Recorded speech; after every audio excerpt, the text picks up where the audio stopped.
স্বামী সারাদিন কাজ শেষে বাসায় ফিরে দেখল তার ৩টা বাচ্চা আগের দিনের ময়লা জামা কাপড় পরে বাসার সামনে ধুলাবালির মধ্যে খেলছে। বাড়ির সামনে কিচেনের ব্যাগ ভর্তি ময়লা রাখা, পচা গন্ধ আর মাছি ভনভন করছে সেখানে। অবাক হয়ে সে তাড়াতাড়ি বাসার খোলা দরজা দিয়ে ভিতরে প্রবেশ করল। ভিতরের অবস্থা আরো করুণ। বাসা তো নয়, যেন যুদ্ধক্ষেত্র। ভাঙ্গা বাল্বের কাচের টুকরো মেঝেতে ছড়ানো, কার্পেটটা দেয়ালের সাথে দলা করে রাখা, বাচ্চাদের খেলনার সমস্ত ঘরে ছিটানো। টিভিতে হাই ভলিউমে কার্টুন চ্যানেল চলছে। জানালার গ্রিলে খাটের নিচে সোফার উপর জামা কাপড় ছড়িয়ে ছিটিয়ে আছে। কিচেনের অবস্থা আরো ভয়াবহ। সিঙ্ক ভর্তি রাতের সকালের অধোয়া বাসনকোসন, মেঝেতে নাস্তার অবশিষ্ট অংশ পড়ে আছে, সেখানেও মাছি উঠছে। ফ্রিজের দরজাটা অর্ধেক খোলা, সামনে জুসের বোতল, চকলেটের খালি প্যাকেট ছড়ানো।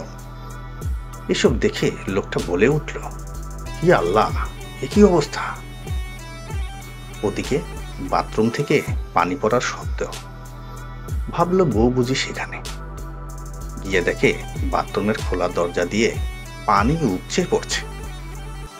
ভেতরে পানির কল খোলা, ভেজা গামছা জামা কাপড় পরে আছে, বালতি ভর্তি সাবান পানি, টুথপেস্টের মুখ খোলা, ব্রাশগুলো বেছিনে পড়ে আছে। এক গাদা টয়লেট পেপার ভিজে তেনা হয়ে ভাসছে মেঝের পানিতে। বেসিনের আয়নায় টুথপেস্ট লেগে আছে। এসব ফেলে দ্রুত সে বেডরুমের দিকে দৌড় দিল। তার বুক ধরপড় করছিল অজানা আশঙ্কায়। কাপা হাতে সে বেডরুমের পর্দা সরিয়ে যেন আকাশ থেকে পড়ল। দেখল তার বউ বিছানায় পায়ের উপর পা তুলে আরাম করে শুয়ে আছে, হাতে একটা ম্যাগাজিন। চোখ তার সেখানেই। স্বামীকে দেখল সে। তারপর একটা মৃদু হাসি দিয়ে বলল, ওহ, তুমি এসে গেছো। স্বামী উত্তরে বলল, বাসার একই দুর্দশা, কোনো মানুষ বাস করে এখানে?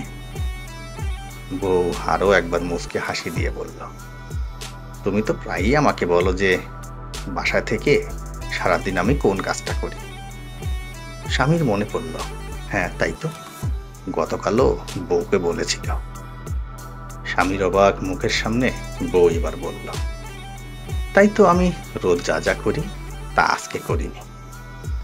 আমাদের জীবনে স্বামী, স্ত্রী বা আপনজনের যা ভূমিকা, তার জন্য আমরা ছোট করে না দেখি। কারণ সবার যার যার অবদানেই আমাদের জীবনটার রুটিন ঠিকঠাক চলে, জীবনের সুর তাল লয় ঠিক থাকে।